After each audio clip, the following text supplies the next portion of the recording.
Now, I'd like to talk about defining functions, your own custom functions. Now, in some of the examples we've done, we've been using built-in functions to Python, things like print and length and things like that. Well, you can define your own function using the def command. Okay, a function definition can include no parameters, or it can include one or more variable parameters. And those are referred to as the arguments of the function. So let's just jump in with this example. All right. So things to think about while you're doing this one: what line makes the variables? When does that line execute? How many times does it execute? And where do the variables in A, B, and get their values from? So starting out, I'm going to define a function. The name of my function is Bob. It takes two parameters, A and B. Now notice I use this colon construction like I do with almost everything in Python when you're using a function. So I have the name of my function, the parameter is colon, and then I have this block of statements that are indented. This is what the function does. So when I first click next, I want you to watch what happens. All that happened was it created this function. Okay? Thinking about when variables A and B are created, they're not created yet because I haven't called this function. Now in line 5, I'm going to let x be this function on the parameters 1 and 2. So when I click next, it's going to go back up, and now my function has been called. A is 1, B is 2, because those are my inputs.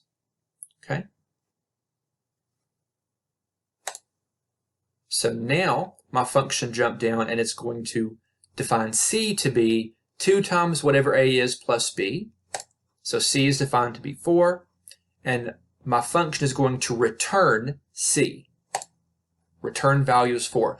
Notice, and this is very important, notice that my function hasn't printed anything off. There's no dialog box there. Okay? So now my function has ran its course. I've finished everything from this line that started from line 5. So I'm going to jump down to line 6. And now x is saved as what my function returned. Okay? X, let me step back. Okay? I have all this stuff going on. Notice x has never been defined.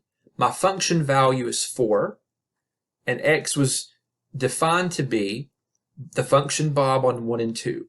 So x is going to be this return value. So x is 4. Now I'm going to define y to be 3 plus Bob, x, and 3. So now Bob is being ran on x, comma 3. Well, x was already saved as 4, so Bob is being ran on 4 and 3. So I'll go through my function construction again, where C is going to be 11, going to return value C, and now y is saved as 15. And we're at the end. Now I encourage you to go through this on your own step by step and see if you can kind of parse out everything that's going on. I do want to make a couple points here in Python Tutor. Sometimes you will be asked to do something like make a function that prints something off. As a matter of fact, let me do that right now in this window. I am going to write a function that I'm going to call even odd. It's going to take in one parameter x, and if x mod 2 is 0, my function is going to print even. Else, my function is going to print, and I just realized I didn't use my parentheses there. Otherwise, my function is going to print odd. Okay. Well, define even odd. Let's run the function. Let me fix that. There. Okay, so let me run this function, even odd on 2, and see what happens when I start out. All right, so there's my function defined. It didn't do anything yet, right? So I'm going to run it on 2. So I'll go back. X is 2. It's going to check this if construction. Well, 2 mod 2 is equal to 0, so that's going to test out true, so it's going to print even. Notice there's no return value here. and then I'm totally finished. Let's do that again with an odd number. I'll do 17. All right, so let's see, where are we? All right, so I'm just at the point after this has ran, after the function ran on even on 2, so now it's going to run even on 17. So my function begins, x is 17.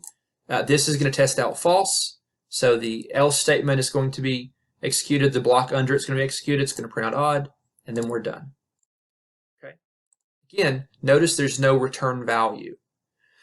Sometimes when you're writing a function, you will want the function itself to take on that value. Sometimes you'll just want it to print something out. You need to be aware of the context of what's going on. In this problem, the function had a return value, and that's what allowed me to assign a variable to it, because it had a return value. Look what happens over here if I try to do the same thing. If I try to do y equals even odd. So let me go to the beginning, kill this one, go all the way through. Y has the value none, okay?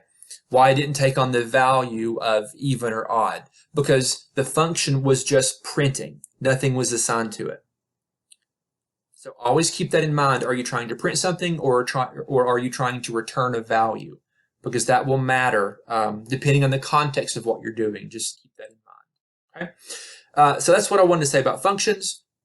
Again, in D2L, there are videos to watch and there are lots of practice problems. This function one is the one that I suspect will give you the most trouble. So spend the most time on it. Okay. And let me know, as always, if you have any questions.